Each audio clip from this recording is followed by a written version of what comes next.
All right, what or? Allegiance to the flag of the United States of America and to the republic for which it stands, one nation, under God, indivisible, with liberty and justice for all.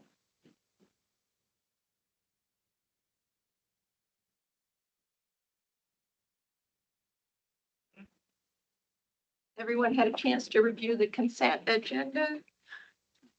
Would make a motion to approve the consent agenda. I will second that motion. Additional discussion? All those in favor? Aye. Aye. Opposed? Motion carried. All right, first up, discussion and or decision on disaster recovery response. And Doug Reed is here today to give us an update from the disaster declaration that's currently in place. Good morning, everybody. Morning. Last week was a fairly busy and productive week. A lot of meetings and discussions happened last week. Some of the highlights of that, we had the rain, I believe it was on Tuesday. When some of you were out of town or had some other meetings, so apologies on the short notice, but you know how those schedules get arranged. It's kind of like this is going to happen, so let's get it done. But there was good discussion, and Supervisor Whitman Jorgensen can chime in on this on what they observed or how they felt about it. But I think the governor's office got pretty clear that a lot of people are dealing with issues with their insurance companies and things like that, and they've started to, at least from the governor's office, start making connections and things like that. At another event later on in that week, just a couple days later, we had representation from the Iowa Insurance Commission out to speak with farmers, homeowners, things like that. So there's some progress in that regards. Other than that, it was a pretty good meeting to help identify some of, at least within Minden's recovery priorities,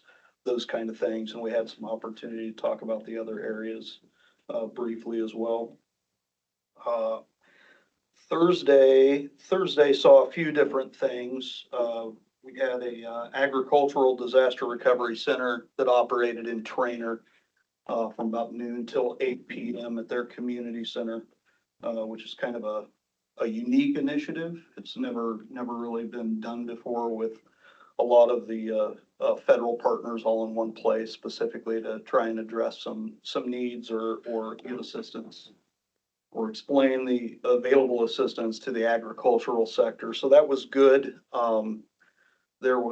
Because it was new and we were the first in the chain of counties that we're going to go with that, I'm not completely comfortable with the amount of time we had to advertise that once everything got done. So I have pushed up a request to the Joint Field Office in Des Moines, to the Federal Coordinating Officer to schedule a second one here for the county. And I've requested that they locate it in Oakland, actually at their community center, simply because with 692 and 59 being kind of a crossroads, and we need to be able to capture the counties around us as well. It's a pretty good location to do it from. And plus we've got other disasters and things that have impacted the ag sector outside of just the April 26th event. So that is still pending, as well as hearing back from our public assistance request for the April 26th event. That's still, as I understand it, sitting in DC. I was hopeful we'd hear something Friday, but that certainly didn't happen. So we'll see if it comes sometime in the first part of this week. With that, on FEMA public assistance declarations, May 20th continuing. They're still reviewing some data and numbers from our county and other counties on that to add us to the declaration that they made for Greenfield for that storm system that went through. They are digging a little further into that data, trying to get to a solid number, make sure we can meet our thresholds for that disaster period. So I'll probably be reaching out to some of the department heads on the county side, but some of the municipalities too that reported some initial damages and cost to get just maybe a little bit better summary of the detail of like, where exactly when, instead of the general kind of, the hail tore up a bunch of our vehicles kind of information, to pin down locations and things like that that are required in this part of the process at least. Also on Thursday, during the agricultural event, we had a meeting in Minden with Iowa Economic Development's Advanced Southwest Iowa Finance Authority on some of their infrastructure and potential housing priorities there in Minden. Great discussion, and that was followed up right away on Friday morning with another meeting and a tour with folks from the Department of Commerce, the U.S. Economic Development Administration, and USDA. So they were out the very next day. So we had a lot of good conversations, and really I kind of saw it as I think we've identified some potential primary or supplementary funding streams, whether the FEMA public assistant pans out or not for that particular disaster period. And maybe be an alternative to FEMA, whether we get it or not. Time will tell on that, depending on what can be done. But those conversations are going to continue. We've set another meeting with those folks, joining the federal and the state counterparts for the beginning of July. I think the same day Minden has their next city council meeting. And I'll get that information out. If the board would like to have some representation there, surely would. Which does bring me to a question for deliberation. One of the things, the governor's office had reached out to me this weekend on some data, because they're also looking at some different, potential housing priorities or funding assistance to maybe fill some gaps if and when they become realized. And everybody does a good job from their different perspectives is doing that initial damage assessment, but where it's always kind of more anecdotal than anything solid is kind of that ongoing needs when we get to it. The biggest problem with these events are the timeframes everybody's dealing with their insurance companies, because FEMA can't do anything until that's cleared out. And insurance is kind of settled, if you will, or at least some type of definitive statement from the company that this is what you're going to get. So now you can move ahead with this, because it comes after personal insurance and all that stuff. And that goes for private sector or public sector, to be honest. So with those timeframes, there's a lot of people that are still kind of in quandary about what are we really going to do? What can we do until we get this figured out? So in an effort to try and help the governor's office with the information they need, but also for these organizations that are coming in for some of these long-term recovery priorities, we're trying to sketch out a plan to maybe develop some teams that can go out into the community and do an ongoing needs assessment.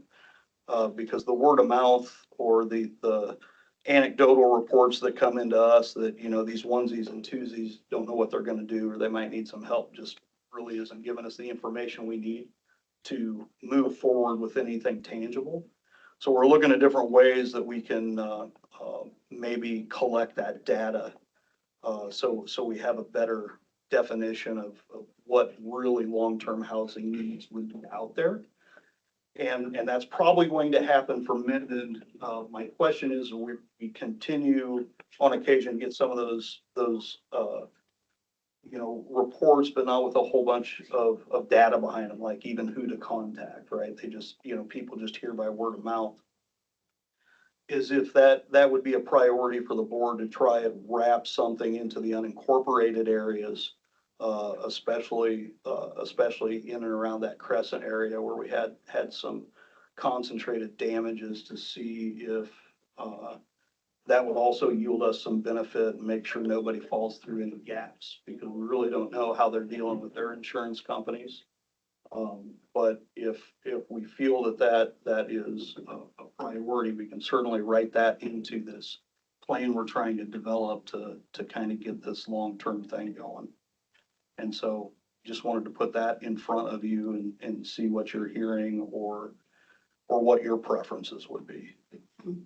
Personally, I think it would be beneficial and that we should do it. In the same regard, depending on the resources the feds can throw at me for personnel to make it happen, it may be a local effort completely, and we'll just have to engage with some of our NGO partners, maybe some county staff, city folks in Minden and things like that to make it happen. But really, we need to target the information that we really do want and how that impacts the funding streams that are starting to open up now to help individuals. But there could be, also it could be the bridge to maybe assist with different areas in the county too, where there's, been some, economic development kind of issues, questions or potentials. So obviously there's specific departments I want to speak with on this. But I think it'd probably be in everybody's best interest if we kind of roll the entire county into one project as far as trying to assess that data. It's going to take some folks to make it happen. And if I were a betting man, it's going to take local folks. So if that's good, then we'll move ahead with that, and I'll contact a couple of the county department heads to kind of help formulate that, because they've got a much better understanding of the area and the county's position. Doug, I got a question real Yes, sir. quick. There's a lot of housing that has been very damaged or destroyed Mhm. in different areas. Minden's not the only place. Are all of these people going to be basically be treated the same by all of these help agencies, these, whatever, FEMA and all of that? It doesn't matter where you live. If your house was destroyed, they're going to be treated the same way. Yeah. Whether you're out in the county or within city limits of Minden, that kind of thing. Yeah, it really doesn't matter what your location is, as long as it's obviously in an impact area and part of the disaster period. The program applies to everybody, With individual assistance on FEMA, it's really about, the damage that was done to the property. And what the insurance covers or doesn't cover, right? There's no, it's not like the state program or some of the others where there's an income qualifier for the individual or anything like that. And so, everybody, one of FEMA's strategic priorities is, expanding the scope of diversity, equity, and inclusion into all of their programs. And that just doesn't, that term comes with connotation, but it also means a lot of other things as well, like socioeconomic, status and those kind of things. So those are things that they're looking at for sure. And again, without an income qualifier, it's really based down to what happened to your place and what your insurance is going to cover, kind of a scenario more than anything else. We do have as Supervisor Shea mentioned, we do have a mobile disaster recovery center that is setting up right now down at the Lakin campus.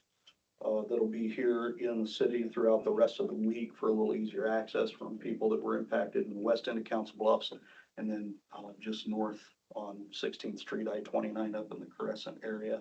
So Doug, I think that was today and tomorrow only, wasn't it?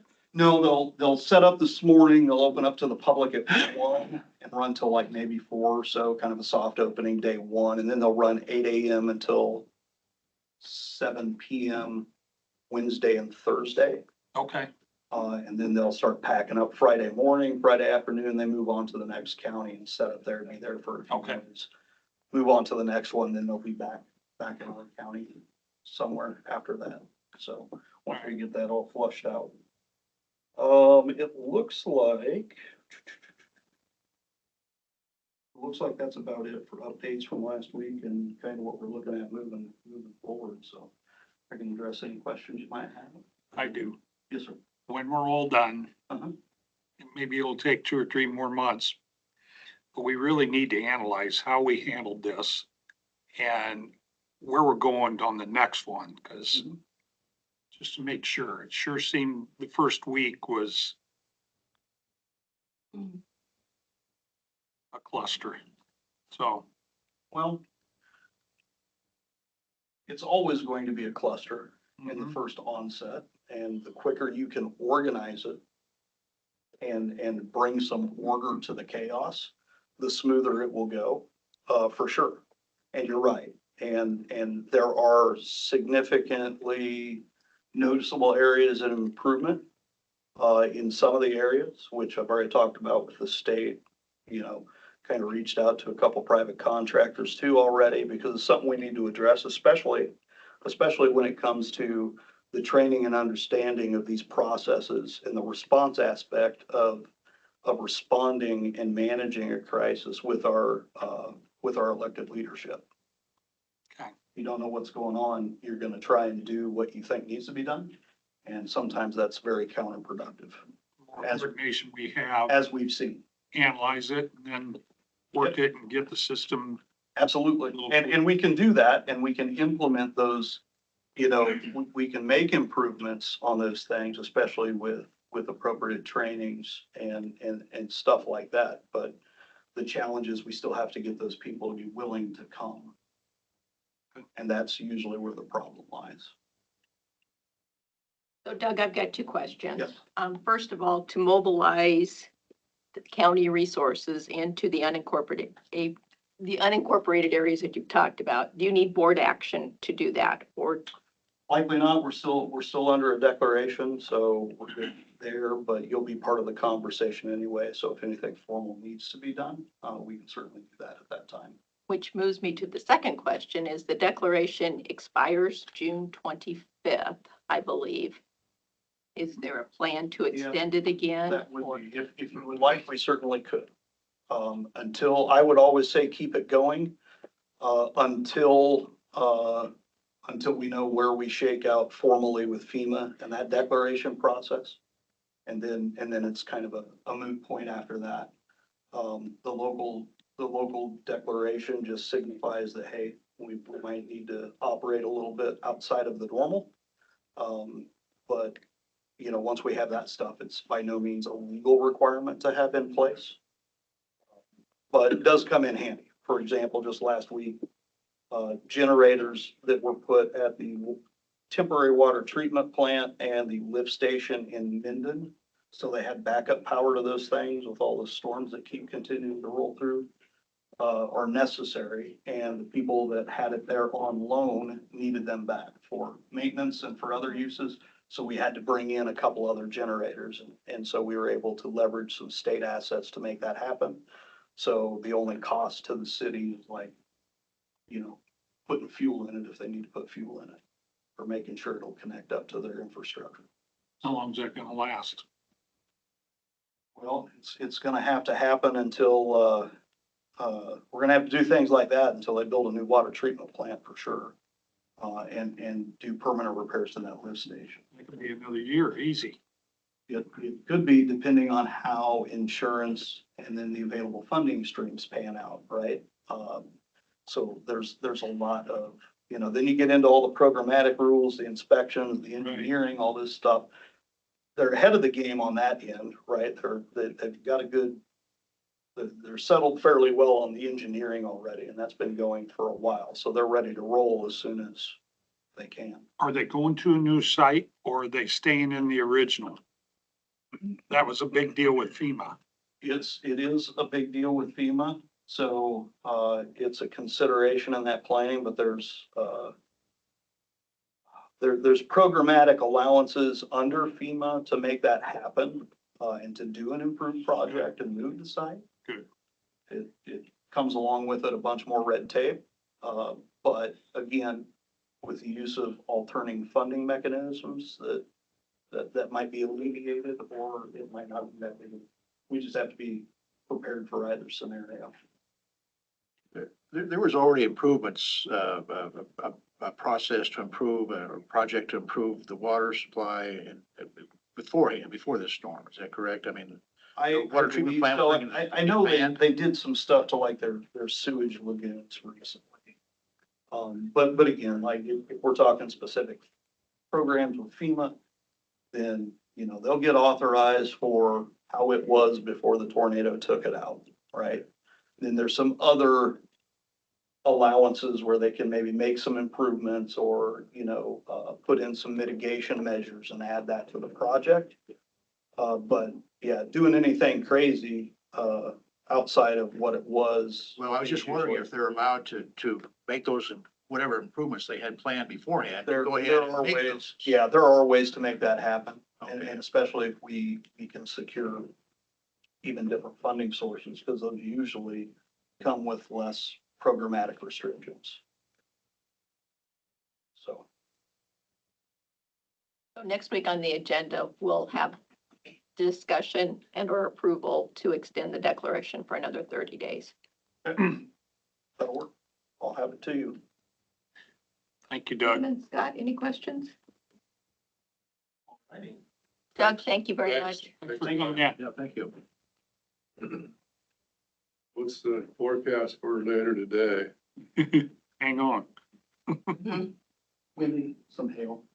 It's gonna be moving slow, so maybe some localized heavy rain. No tornadoes. I'll keep backing up as I tell you that it's some other stuff. It should, I'm not expecting anything real crazy, but that's usually when my spidey senses go off, is when they're saying it's not gonna be crazy. Thanks, Doug. Thank you. All right, next up, it looks like we have Deputy Steve Mitchell here. Chief Deputy. Chief Deputy, sorry. Yeah. Representing the Sheriff's Office, discussion and or decision to approve and authorize chairman to sign law enforcement services contracts between Potawatomi County and the following: City of Avoca, City of Carson, City of Crescent, City of Hancock, City of Macedonia, City of McClellan, City of Minden, City of Neola, City of Oakland, City of Trainer, City of Underwood, and City of Walnut. And in our packets, we have the law enforcement services contracts that have already been reviewed and approved by the cities and by the sheriff. And were there any cost increases for this year? Did we discuss any for next year then? With the cities at all? No, sir. I need to get that dialogue going. Do we know, I mean, I guess I kind of have a rough number in my mind, what it costs to do that service? I don't know, Sheriff couldn't make this morning, so I apologize. I didn't get to read through them. Okay, But I remember sitting in this meeting last year and the sheriff felt it was your guys' responsibility to start that conversation. So What's it been? 4 or 5 years since we started raising that? at least We've done like a 3% a year for, was it 3 or 4 years? I don't know.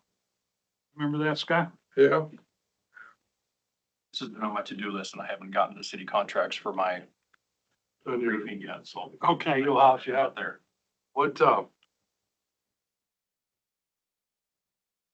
what would you guess? It's 3 officers that are patrolling these 24/7, 365, Our area car does time in each town. which would be in each town? Yep, each town. An hour per shift. Trainer pays for a little bit more. Right, so Overtime. that. Well, I just roughed out the numbers, I think, but we're only taking in about roughly $180,000 to do all that for all those communities. That's whatever, an officer and a half, maybe at best. Yeah. Steve? Vehicle and stuff.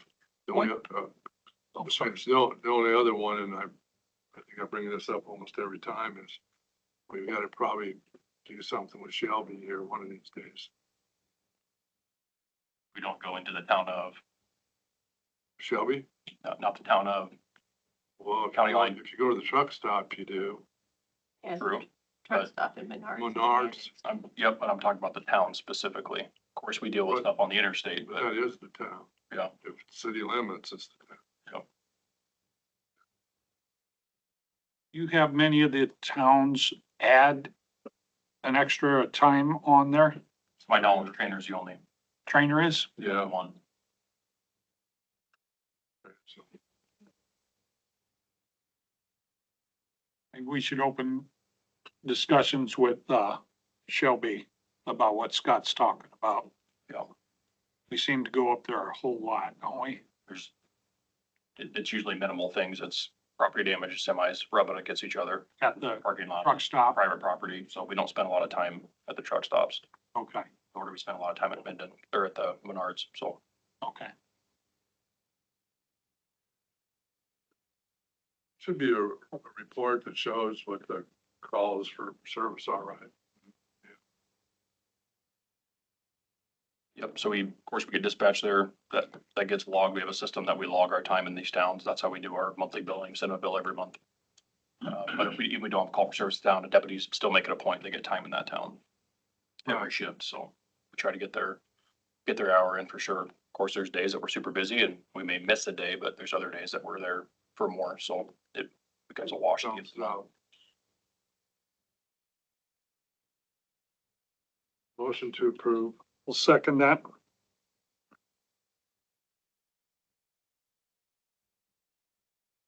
City of Boca, they have their own police, one officer. They have one police officer. Yeah. He's just daytime. Do they don't contract with the city? Yeah. They still do, Yes. because they're at the county courthouse there Yeah. quite a bit. And we don't go any further, so. We get called there. Of course, we serve civil papers and that kind of thing. But we don't, it's not part of our patrol. If they call and need assistance, we go over and help, but it's not part of our regular patrol. Right, we have a motion by Belt and a second by Shea to approve the service contracts between the cities and Potawatomi County for law enforcement. Is there additional discussion? They're just 1-year contracts. Said the only thing is we should try to put something together to have a discussion with the city mayors. And what that future looks like. Right, Thank you. those in favor? Aye. Opposed? Motion is carried. Yes, thank you very much, Steve. Thanks, Steve. Thanks. Chief Deputy. Still sounds weird. Not considering going back, are you? See ya. All right, next, Eric Hupp, President, Conservation Board, Employment of Conservation Director and Salary. Oh, Hi, Eric. after going through our search, we settled on a candidate after we went through negotiations, a couple counter offers. We did settle on, have extended an offer to Jeff Franco, and he is accepted at $119,000. So that'll be taking our deputy director to director. And that will be effective July 1, excuse me, I misspoke. July 1. And then just real quick, I wanted to just say a couple thank yous. Thank you to Susan for serving on our search committee. Thank you to Jerry, our vice chair, Chris Ruhock from our board who did it. Thank you for Angie and Kim in the office. They've been helping me a lot as we've been having different meetings and stuff. And thank you to Jenna and Heather, HR. They've helped kind of sort through everything. So at a high level, Jeff will be retaining direct oversight of the ski hill as he had been doing as deputy. And then once July 1 rolls around, then we're going to start taking a look at how he wants to kind of shape the deputy director position, or take a look at those hours and that salary and see what exactly the new role will be. So I think he's already started on that.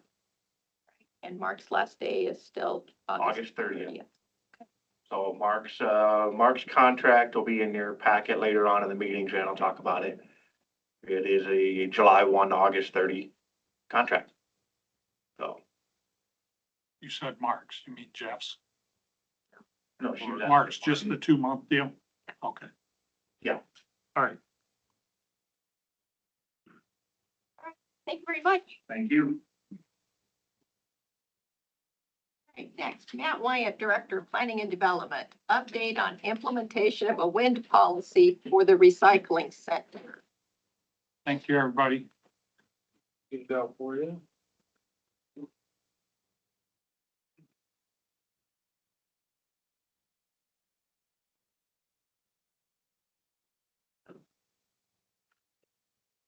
This didn't change from what you sent us to.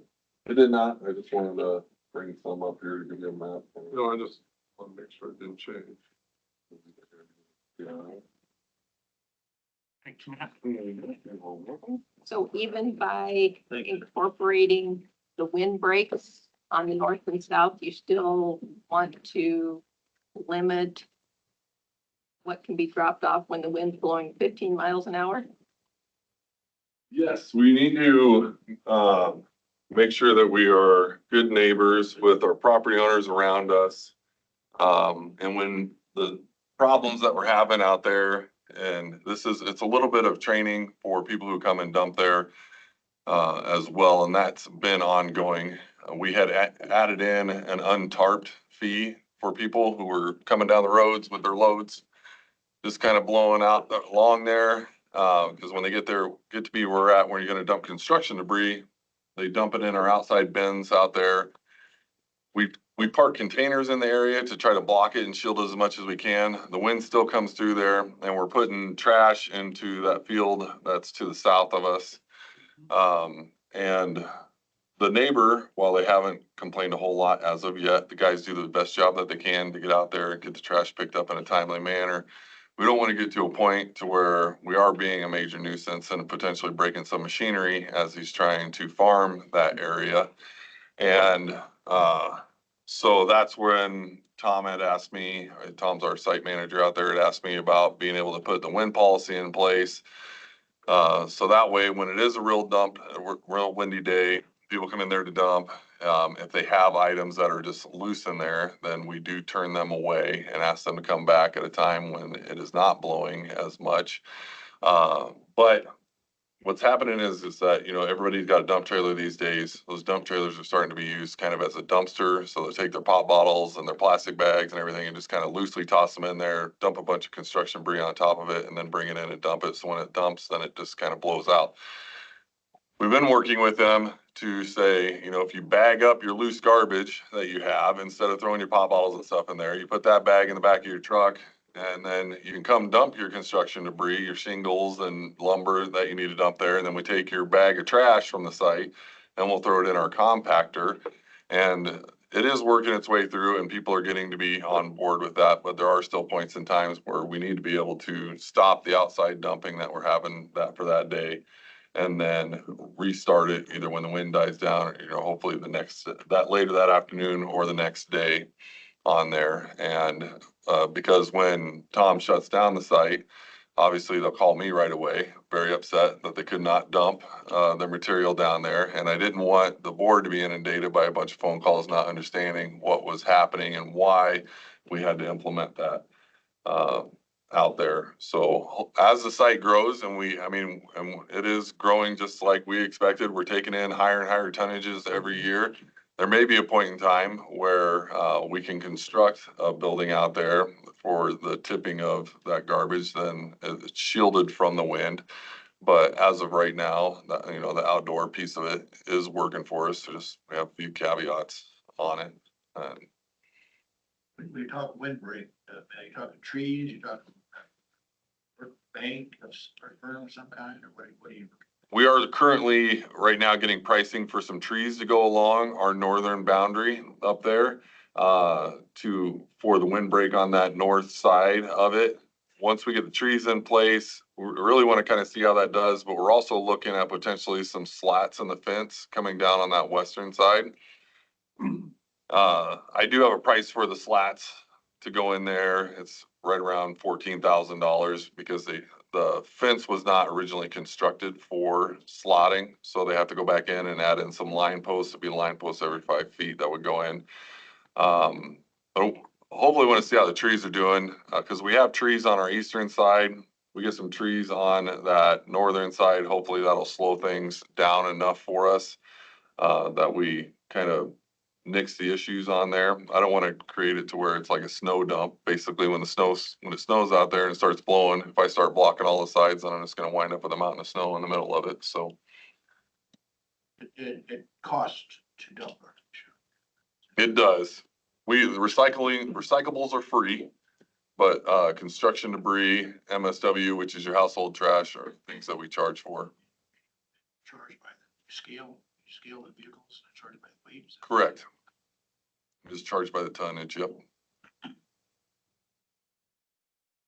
How do you go about notifying everyone that it's closed that day because of the wind or? So that would be a part of the social media that would go out along with it saying that it's closed, but also then we're gonna put up there's gonna be a sign out there that we can flip up and down to notify it. A lot of the contractors already do call in at a time. It will be, the majority of this will be kind of like your homeowners, your acreage owners that come by every now and again. But we do take a lot of people have gotten in the habit of calling ahead of time to make sure that we're okay to dump. And We want to be good neighbors.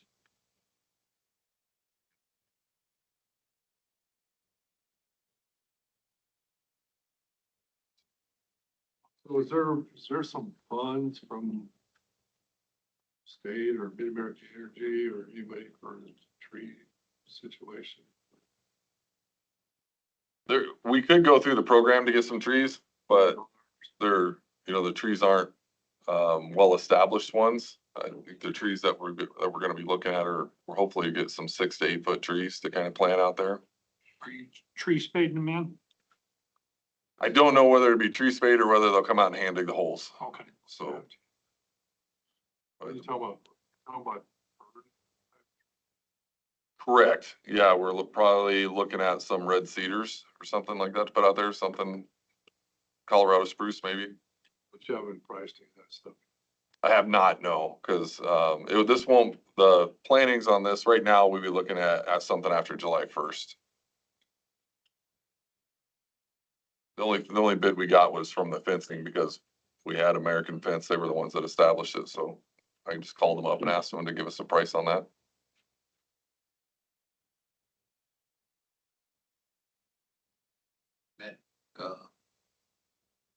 Few questions for you.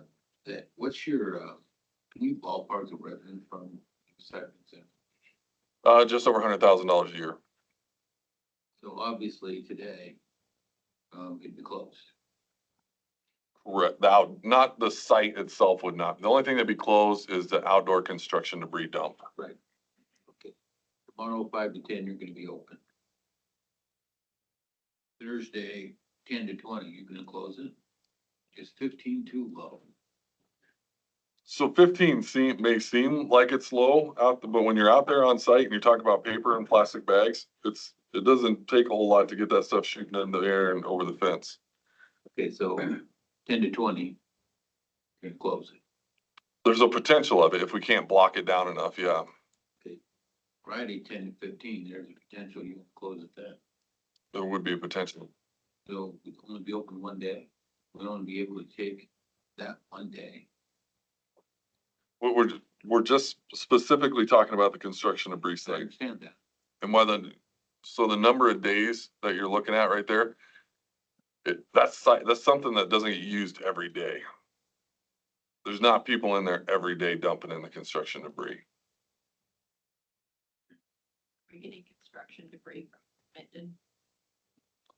No, we didn't get a whole lot of tornado debris dumped out there at the site. A lot of those things I think went into dumpsters and straight down to the landfill or into dump trucks straight down to the landfill.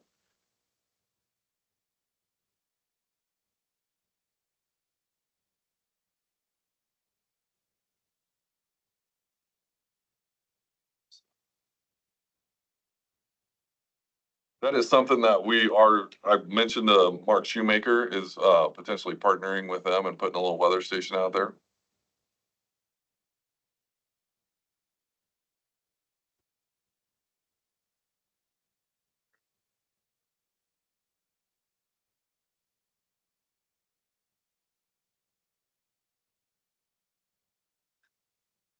Correct. And for us, it's the direction of the wind as well, because our building out there really, we have there's our recyclables building that we pack all of our cardboard and things in there. It blocks a lot of that southern wind for us. And it's really more the stuff that's coming from the north, which we try to line up our dumpsters and things in the right area to block that wind, but we still have to leave a traffic path that goes around there, which somewhat funnels. a win down through, but Well, I don't really have any issues with you trying to put this together, Matt, try to remedy the situation. However, if it starts to become John's problem, then we need to relook at it. If you know what I mean. Mhm. Okay. John Rasmus. meaning that they, What I'm saying. yeah. John, you use, your crew uses the recycling center quite a bit. No, I'm talking about.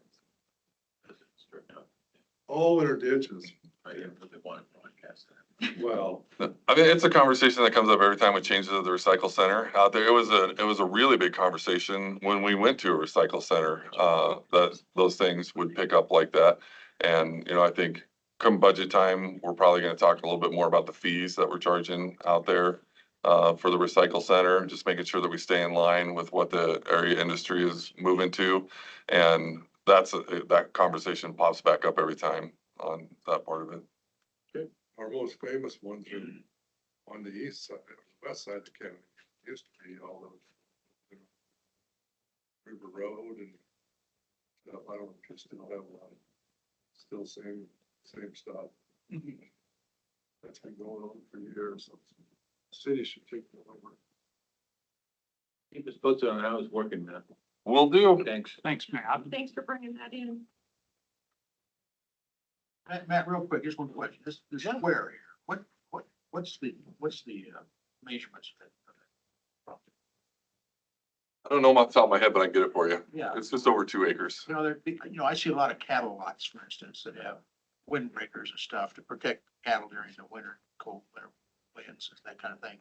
You got all kinds of things out there that they use. I've seen tractor trailers, 48-foot trailers out there blocking wind. They put poles up there and then they put tin up there. I mean, tin can 10, 12 feet high, that kind of thing. I'm just looking at options, but maybe what would be best. So, Yeah. I got one. You know, the car haulers on the trains? Yeah. I've seen where they got graffiti. A friend of mine's got a ranch and he just bought like 5 semi-loads of them. And they're like 10 feet high. He's making windbreaks out in the middle of nowhere with them. So they don't repaint them or nothing. There's still some graffiti on them. You can get some artists that come in. Yeah. Actually, that's what he was saying. I need to get a kid up here to Paint some good, graffiti, paint some but good stuff on. wind block. Thanks, Matt. Thank you. Next up, Levi's Treasurer, discussion and/or decision to approve tax abatement for Iowa Southern Railroad for property located at 200 29th Avenue, Council Bluffs. Other? That address doesn't exist anymore. This parcel is an old parcel. It's been inactivated and the taxes are 2 years in 94 and 95. What was the parcel? I looked it up. It's not even on our website on the Potco website anymore because it's such an old number. It's down, so obviously 29th By the Avenue. car I think dealers? they've done some railroad reconstruction down there. I Yeah. believe. And I don't know off the top of my head. I haven't looked into it much more, but if that parcel was combined with another one, so it's getting taxed with something else. Or if it's just part of the railroad that doesn't get taxed anymore. I don't know that for sure. But it's an inactive parcel. You just want to clear up your books and get it out of there. Yeah, they aren't gonna pay it. I don't imagine they would. I mean, they're already being taxed by the state, so if that's what you want to do, I'll move that for you. I'm assuming so. I'd second that. So what was it? Was there even a financial number on it? 235 a half. So what's that? 570. For 1 year, 2 years. 470. How does railroads even work? It truly wouldn't, it was railroad property, but it wasn't rail property. Right, right. Okay. Suppose one of the car dealers commandeered it or something. All right, we have a motion by Wickman and a second by Shay to approve the tax abatement for this property. All those in favor? Aye. Aye. Opposed? Motion carried. The vast majority of it was interest. Right. Earned over, Over over the years. quite a few years. So What's, are we finding or cleaning, some of them other ones up that we have, or how did this one pop up? They got a delinquent notice. That's how they found that one out. Okay, they give you a pretty nice phone call. Lee talked to him, I don't know. I think they were okay. thank you, Heather. Thanks. Right. Becky Lenahan, Finance and Tax Officer, Auditor's Office. Discussion and or decision to reappoint funds from Board of Supervisors, Department 1 to Auditor, Department 2, and to sign resolution number 48-2024 regarding said reappropriation. Good morning. Hi, Becky. We check our balances for each department, weekly, and this time of the year, we're checking it even more often. It looks like the auditor is slated to go over their budget by about $22,000. So in order to prevent that, I'm asking that we reappropriate some funds out of the board's budget into the auditor's budget. The reasoning for the overage is there was a special election back in August that was just over $75,000. Mitch had it on the amendment list, and then when we got to that amendment, checked with Melvin, he thought we'd be okay, which we probably would have been. But then there was also a couple other things that fell into play. In November, there was a couple of school elections, and the state has passed a code that you have to send out notifications to all of those within that school district of the election. So that was not budgeted. That was about $13,000. And finally, the last thing that happened was, we're all familiar with HF 718 and our mailing that we had to mail out all of those letters to the taxpayers. That was $21,692.68. So that's the reason for the overage in our budget. If you look back over the years, we have given back over $100,000 each year in the 3 consecutive years. And it looks like the board's always had plenty of funds in their budgets. But this 30,000 is going into the general supplemental side of your budget. Yes. That's where elections are, right? No, elections is in Fund 2, but we'll transfer it with Fund 1. The general fund, because that's where the majority of this HF 17 came out of. You mentioned that all of your elections are in the general supplemental. The elections are all in general supplemental, yeah. So that's where this money's going. It'll go into the auditor's department too. And then it'll be appropriated to either the general. It's just going to affect the department. It won't affect the. It won't affect the fund. It's more of a departmental thing rather than. Got you. We don't want the departments to go over budget, or we'll get a write-up by the state auditor. Motion to approve. Second. I'll second that. Thank you. We have a motion by Belt and a second by Jorgensen to approve resolution number 48-2024. Is there additional discussion? Melvin, will you call the roll, please? Chairman Miller, Aye. Supervisors Belt, Wickman, Shay, and Jorgensen. Aye. Thank you, Becky. Thank you, guys. All right, other business. Suzanne Watson, Director, Community Services, and Mary Beth Roskin, Supervisor, Community Services, discussion and or decision to appoint Cindy Gooden as Potawatomi County Judicial's mental health advocate. Take this because she's done most of the work on it, so. Any questions? We have an open position for the judicial mental health advocate, and we've made a conditional offer to Cindy Gooden. And I am here requesting she be appointed so I can step back and do other things again. Were you doing it in the interim then? Yes, after the previous person left the position, yes. Who was that? Ashley Gray, Oh, really? Yeah. When did Ashley leave? April 19th, I Oh, believe. wow. Yes.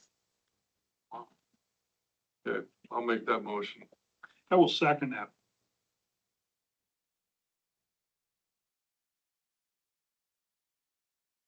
Motion by Belt, second by Shay, to appoint Cindy Gooden as Potawatomi County's Judicial Mental Health Advocate. All those in favor? Aye. Opposed? Motion carried. When will she start? Tomorrow at 8 a.m., assuming she was appointed today. Good. Yes, looking forward to it. I will tell you, Thank you. Mary Beth was doing her normal duties along with the mental health advocate position. There's really no one else to do it. So as a supervisor, she was doing double duty. So Well, she's ready for a break. Have we had it posted for this long then?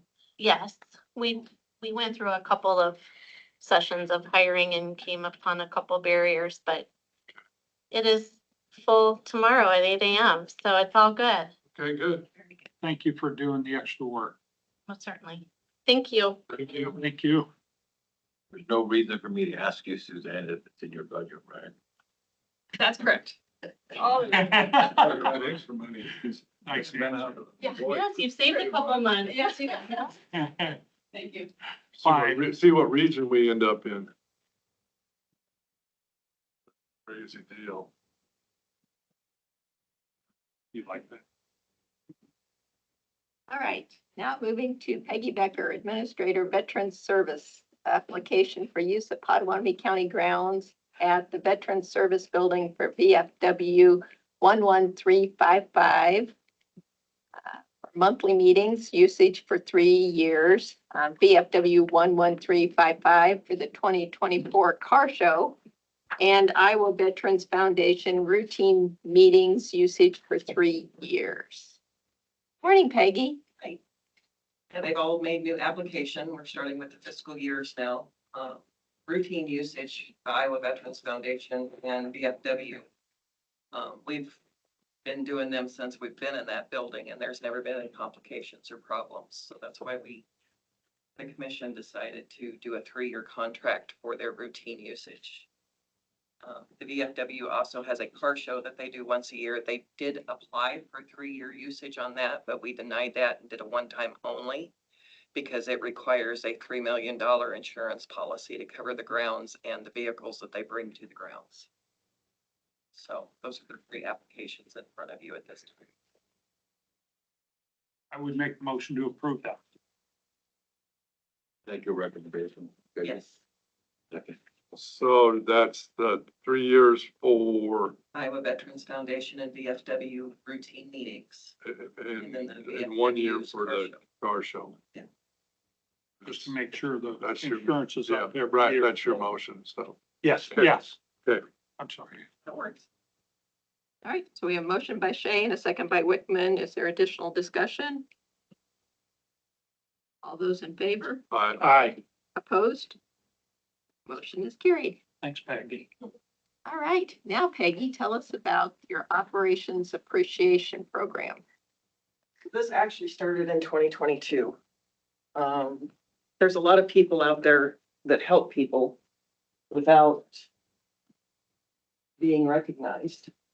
So we decided to develop a program that if someone wanted to nominate someone, they could. It doesn't have to be a veteran. That goes the extra miles to help people. We've given 5 of these out. 2 of these, 2 were to commission, 3 were nominated. We have a veteran that started shoveling another veteran's driveway when he was diagnosed with Parkinson's, and now 5 years later, he still does it. So it's just someone doing that extra step. One veteran this was given to, he liked it so much, he was buried with it in his hand. So Oh, it was- really? Yeah. So it touches people, so that's why we do it.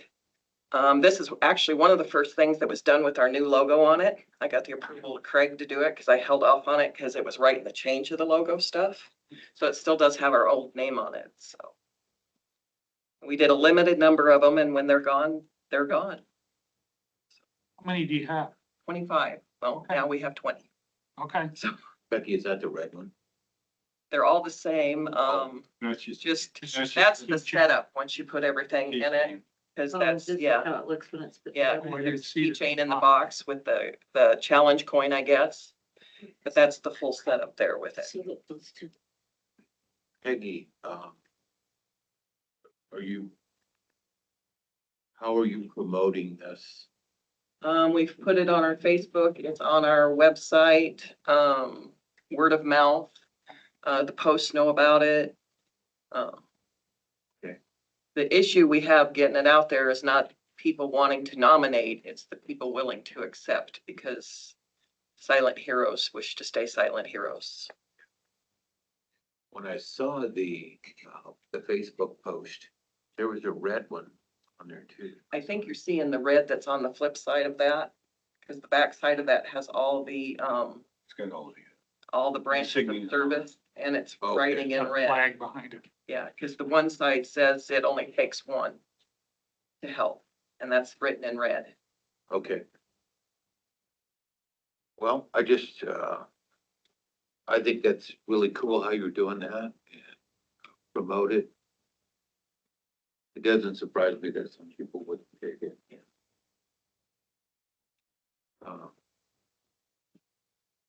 I appreciate you coming in and sharing that.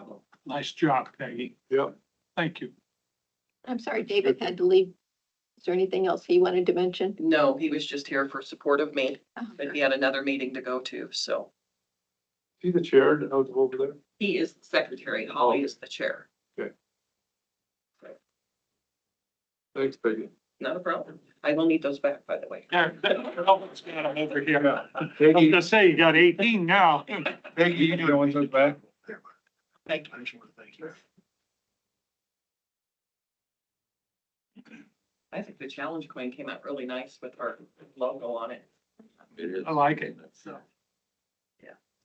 And whether they choose to put ours in it or some other challenge coin they have, that's on them.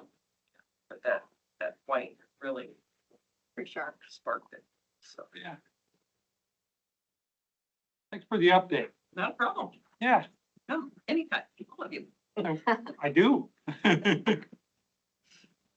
Okay, next on the agenda, discussion and or decision to approve and authorize chairman to sign rural transit system joint participation agreement with SWIPCO and approve funding request in the amount of $6,000. Make a motion to approve that. Second.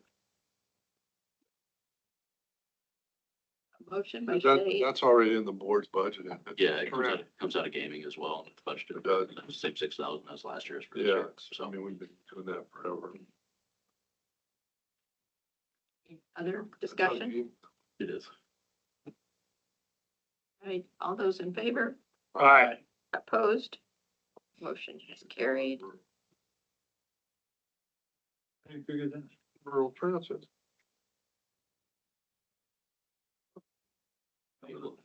That's where they're driving from. Driving out there. All right, we have discussion and or decision to approve application for permit to display fireworks filed by Ryan Rogers for display on June 29 at 15759 214th Street, Council Bluffs. And the application's in your packet. Is that your recommendation, Matt? He's got the full insurance package. So, yeah, I'll move that, please. second, Dave. I'll second that. I thought he had, didn't he have did I see somebody that had an alternate date? July 3rd, Is that, rain happens. yeah, that's what I thought, okay.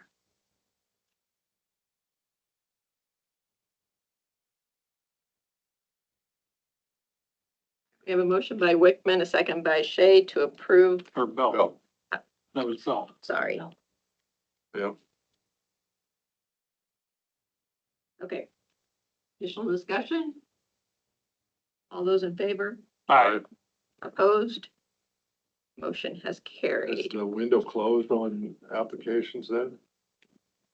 Yeah, they're out of time really to get it, because I think on the application form, they have to have it here 21 days at a time. I think, we had one other free flyer, one. We used to have about 3 or 4. Yeah, I think one just came in that the gals are down there trying to scrape together really quick.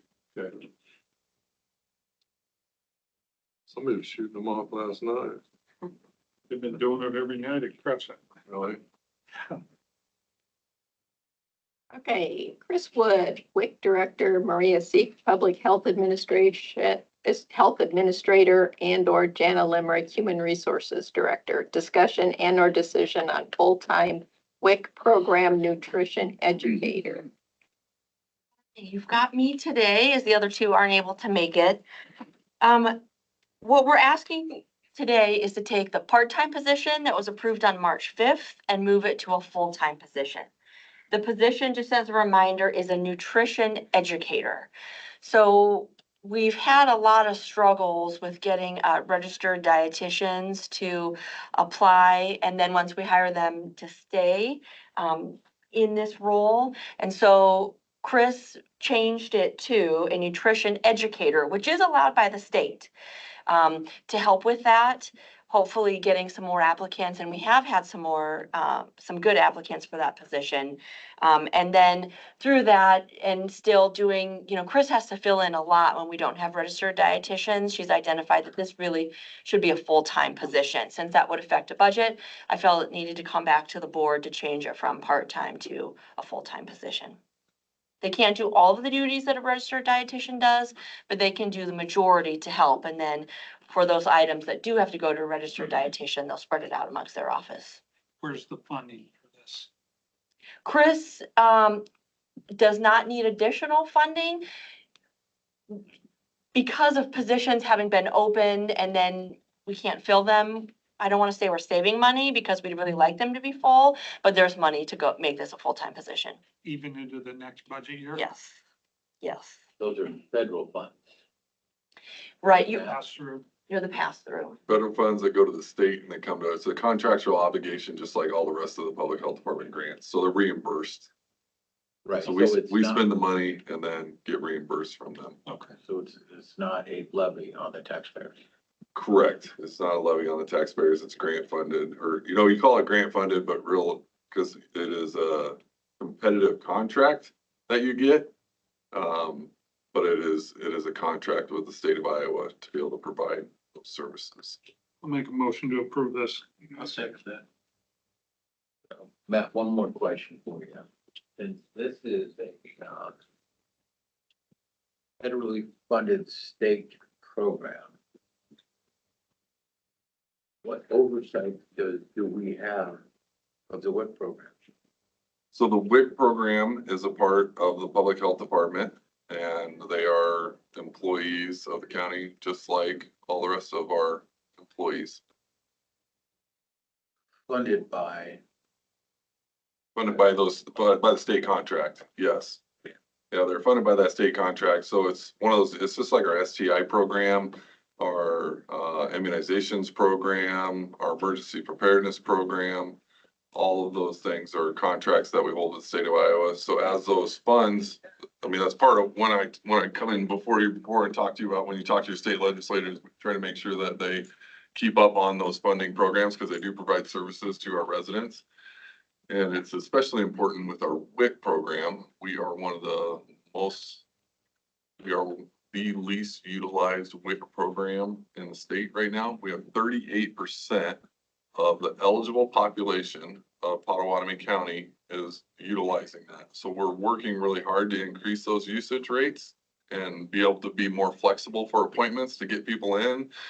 We're setting up in new locations. We're trying to meet people where they're at, doing whatever we can, but a lot of it is just misconceptions and education about what the WIC program is, and making it easier for people to shop at the stores, utilizing their WIC cards, I know Chris has talked about this before, but they did a pilot program, I believe, with Hy-Vee stores in the Des Moines area, allowing people to shop online and then just be able to go pick it up at the pickup spot for it. I think that would be hugely beneficial in our area. I think a lot of people have gotten used to doing those things.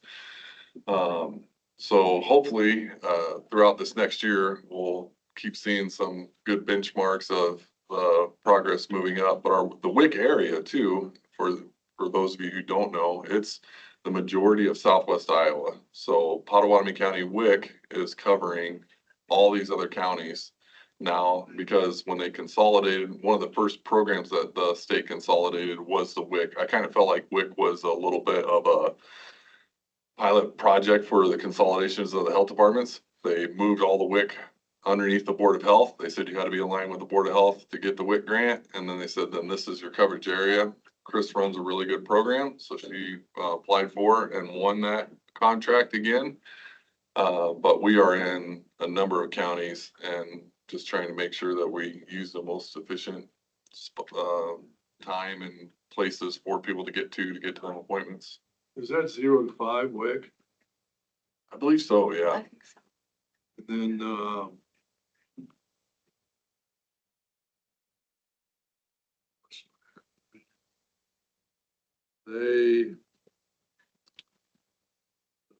feds. You have to be is there an income restriction on this too? There are income restrictions on it, and I think that's been one of the misconceptions. It's a rather high income that you can earn and be eligible for it. So, I mean, it's just because you have a regular full-time job does not disqualify you from this program at all. I think a lot of it has to do with people going to Nebraska to have newborns, and we don't get an opportunity with knowing that the newborns are being born in Iowa. I would agree with that. There's a lot of people that travel over because they want to have them at Lakeside or whatever new hospital has popped up out there, so the rooms are nicer and things like that. We are, we're fortunate a lot of partnerships with Douglas County, Sarpy and Cass counties, and hopefully we'll be able to push out our information through that. Well, that new preschool with, it takes, I think, newborns and stuff that the school just built down on G. And then whatever Micah House has got going on down there with their new facility and some of that, they should be able to get some business, I would guess. Matt, you were saying that 38% of those that are eligible to participate do participate. Is that what you were saying? Correct. Yep. Okay, in Pottawatomie County. Well, is it Pot County or is it the region? It's Pot County. That's Pot County specific numbers. Okay. The state did if you want to see it sometime, the state did a really nice report just not too long ago that actually called out Pottawatomie County. Matt, last question from me. Since the WIC is now under the supervision or direction of the Board of Health, we've got a contract with them, right? We do. Okay. And it's updated in that service agreement that you signed earlier this year. We have a motion by Shay and a second by Jorgensen to approve a full-time WIC program nutrition educator. All those in favor? Aye. Opposed? Motion has carried. All right.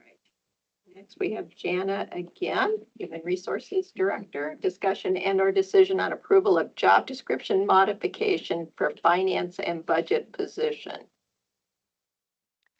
Good morning. It was a while ago, we talked about updating this job description and updating the title. And then things probably got really busy and we didn't get to it. So here we are updating the job description and updating the title to Chief Financial Officer. Been thinking about this, and what I'd like to do is approve the finance and budget director title. And then what I'd like to do is see if we can do a budget study or a study session next week for the job description, just to go over it. I don't think the board has discussed it enough, and I think we just have a little time to do a budget, or keep saying budget, a study session on this, I think I'd feel more comfortable. I know that, so. I know that this position has written grants in the past. And I see that as being something that we might want to consider adding to this one going forward, and I didn't see that in here. There's only like to manage the grants that are under supervisors is one of the lines in there. Yeah, Right, but it's not to actually go out and write Right. the grants. Right. And I think there's opportunities that exist and maybe not so much for you to do alone, but to team up and search for those opportunities. And so I would agree with Brian. We ought to talk about this a little bit more before we, Finalize it. Yeah, it was basically it was a rough draft we put together since that one didn't exist before, so. Hey. That's why I sent it to you guys last week, to try to give you guys a week to look at it. I know, You guys need more time. That's fine too. yes, so do we need to do any action on this, or do we just, to approve the So that'll be the next step. title. You guys approved the title last year. Okay. I guess we did, didn't we? we just, the job description? Doesn't exist with the title. Because my contract last year was chief financial officer. We just table this till next time. Yeah. We don't have to do a study session though. well, let's talk about it. Right. However, whatever, I'd just like to do that. So what do you want to, anything to do with this? The motion or anything? Nothing. Do we need a motion to table No. or just? I don't think Chairman, we you just just no postpone it. action taken. Postpone it? Just postpone it till next. Everybody okay with that? You might want to check the agenda. It says CIO instead of CFO. I think that's the. There's next two. one. Oh, there's two? Yep. Yeah, Yeah. Oh, okay. yeah, I looked at that already too, and I thought, oh. just All right. Thank you. All right, so Thanks, Mitch. postpone that one for next week. Thank you. Hmm. All right, next, Jana Limerick, Human Resources Director, discussion and or decision on approval of job description for Chief Information Officer position. David has been our chief information officer, and that's how his title is in Tyler, our system of record, for years. Was hired in that position well before me, well before we had NeoGov, where everything would have, you know, you have to have a job description and have it posted. So I can't really answer why there was never a job description for this position, but we're clearing that up today. So David and I have worked through this job description. There wasn't one? Now, when we did the Baker Tilly study, they did write one. Because we didn't adopt all of those job descriptions, that didn't get adopted, and it was written at too high of a level for our organization. I did take some of those pieces into this job description, but no, there hasn't been one. Or it was probably IT director. Curtis was IT director? That's probably what it was, and the other goofy guy and Don Malik. It took us four times to got it right, Huh, but I think it was just IT director, really? Bronecki. Because Bronecki. David Could be. originally was GIS before. David was originally GIS, that's Yep. correct, yeah. Mhm. This role is so important. I'll make the motion. I'll second that. Motion by Belt, second by Shay to approve the job description for the Chief Information Officer position. Additional discussion? All those in favor? Aye. Opposed? Motion is carried. Now we move to Jana Limerick, Director, Human Resources, discussion and or decision to approve and authorize chairperson to sign employment agreements with Chief Information Officer David Baer, Human Resource Director Jana Limerick, Buildings and Grounds Director Jason Slatt, Chief Financial Officer Mitch Kai, Planning and Development Director Matt Wyatt, Community Services Director Suzanne Watson, Engineer John Rasmussen, Conservation Director Mark Shoemaker, Administrator Veterans Service Office Peggy Becker, GIS Coordinator Jamie Peterson, and Director Chief Medical Examiner Investigator Sherry Dahlheim. Can I add 2 corrections to that? Please. John is down in I. Okay. Because his contract, so the contracts that you're reviewing are all the same except the annual salary, but John's does have some specifications per Iowa code and being the county engineer, so John will always go have his own. And then because Jeff Franco was announced today as the executive director, if we could add him, his is in your packet as well. So if we, go ahead, Scott. Oh, go ahead. So Mark's contract is July 1st to August 30th. Jeff's is July 1st to June 30th, 2025. So there is some overlap, which they had budgeted for to provide an opportunity to continue to train Jeff to take over that role. Don't we do you the first of the year in our first? There's some permissions to give permits and close roads and that sort of stuff we did first year. We don't set you as our resident county engineer the first of the year? Really?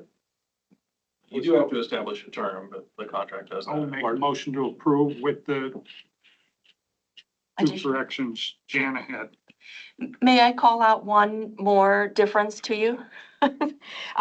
Suzanne's Regional Governing Board has given the approval for her to receive a 4.29% pay increase. And so when you take a look at her contract, her dollar amount is a little bit different. We've talked about all of the other department heads are getting an additional $4,000. And that's how hers was, but they have sent over a document approving just a little bit more. So her dollar amount is a little different on there than the other department heads. Is it on this Yeah, document? it is correct on there, correct, yeah. Specifically read that particular one So is, all the way. and I wondered about that. So is she, subject to them? Her salary is determined by her vote. Her salary is determined by her governing board, I correct? mean, is they also the one that can terminate her? I would believe so, but don't quote me on that because I haven't seen what they have written with her. I've seen what her 28E agreement with Pottawatomie County, which is beautifully written, but I don't know what theirs says specifically with her. I would imagine so, very similar to some of your other boards and commissions where they would make a recommendation to you, the Board of Supervisors. But that would be a great question for. She's actually, we're the fiscal agent, she's actually not a employee of. You are the fiscal agent, yes, and I think it's that 28E agreement, which ties you together, Of course, pay her. yes, to look as though an employee of Pottawatomie County. Give you guys 10% to manage the deal today. So, Jana, it does not. I know. 4%. It's the dollar amount. They- Right, Yes. correct, that's why. They, Is it forward feed the 120? money for. Yeah. to Yes, us that's for correct. Salaries, right.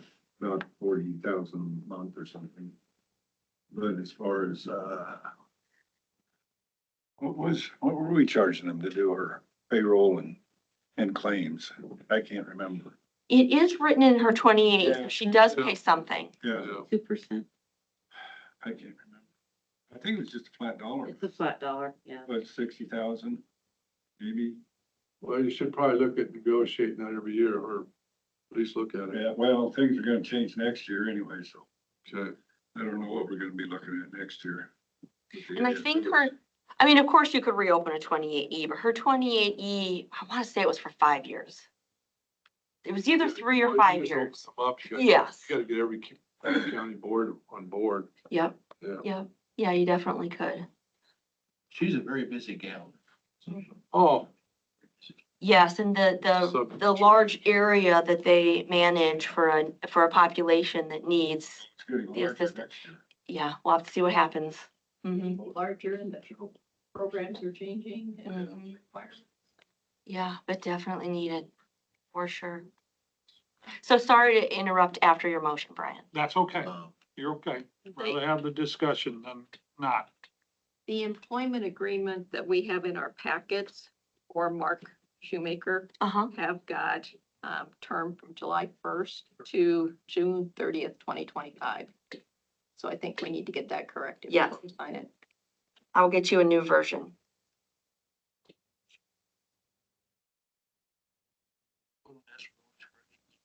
Yeah. The 4% wasn't in there anyway. It was $1. The dollar amount is correct in Suzanne's. I was just explaining Right. it to you. So I missed it. Brian, did you make a motion on these? Yes, I did. Had a second. Second, well. Second by Bill. Thank you. All right, so additional discussion. And all of these or all of these contracts will have Exhibit A, which is their job descriptions attached to them. Yes, so the job descriptions are in your packet.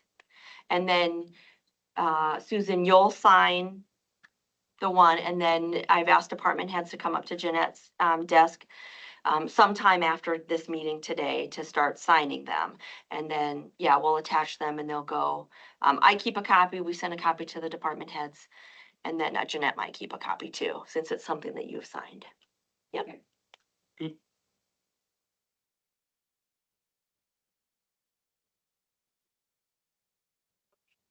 Second, all those in favor? Aye. Opposed? Motion is carried. All right, now moving to John Rasmussen, engineer discussion and or decision to approve and authorize chairperson to sign employment agreement with engineer John Rasmussen. This contract is in our packet. Was that a $4,000 increase too? For John, yes, it was.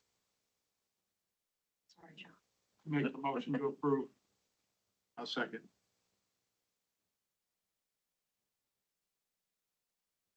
Motion by Shay, second by Jorgensen. John, is there anything you'd like to say? No, we don't often talk about performance and other things, so this is a good opportunity and to be here, I guess. Long term, we talked about, improving departmental efficiencies, and a lot of that's been our facilities consolidation projects. Going back through in notes, I started that in 2008. Yeah, finishing in 2025. So, really a long-term goal there.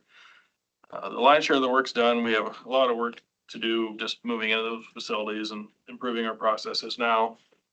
Another one I've been working on that's been going well is, trying to create a fiscal strategy to deal with inflation. So in 23 and 24, my team brought in about $6 million in competitive grants.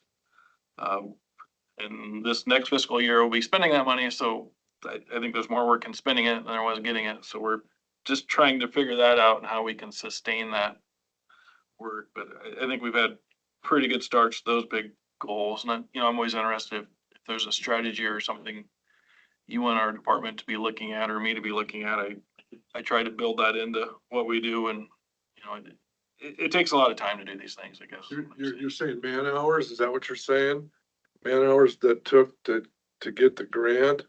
It's a lot less time trying to get the grant than spending it. We're in the federal process now and Underwood, and we're gonna have a public meeting. Right, but once you get it, that's the time consuming part is what you're saying? Yeah, just trying to move through just getting it spent.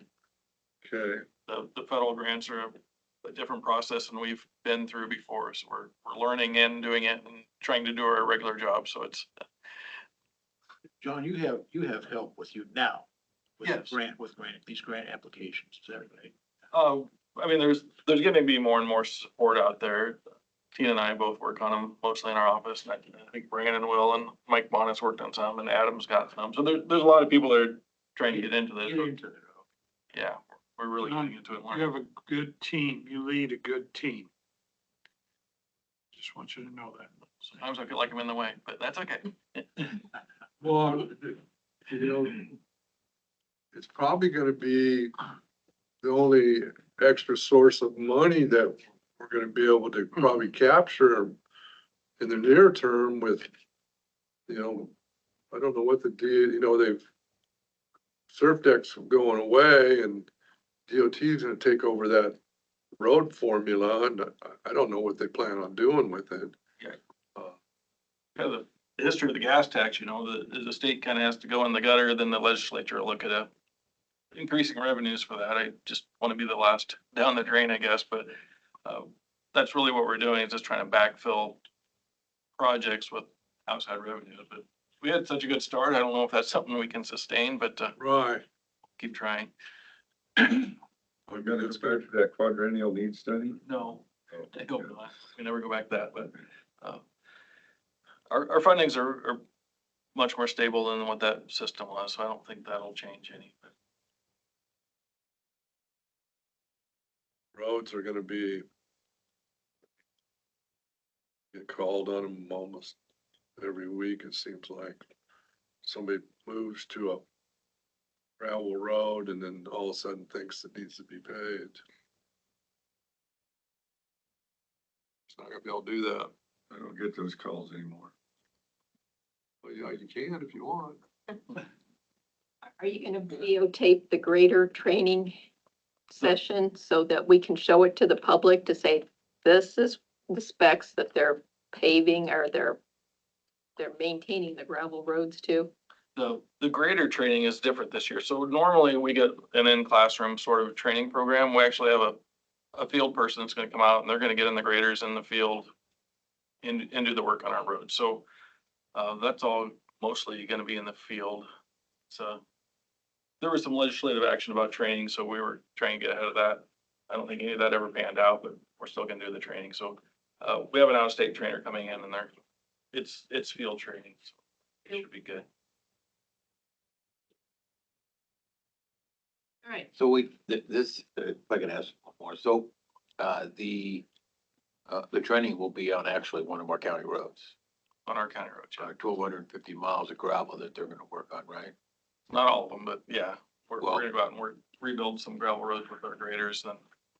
Which, what road will the training be done on? I don't have that determined yet. I would suggest Dogwood. Of 405th or Dogwood or Cedar or, I mean, you want me to go, we can go right down the list. Go to Walnut. There's plenty of candidates out there. I get more calls from those who live on Dogwood. than anybody else in the county. Okay. All right. One of So we have a motion by Shane, a second by Jorgensen to approve the employment agreement with the county engineer. All those in favor? Aye. Opposed? Motion has carried. All right, committee appointments. Anybody want to report on anything from last week? The week before, was that conservation?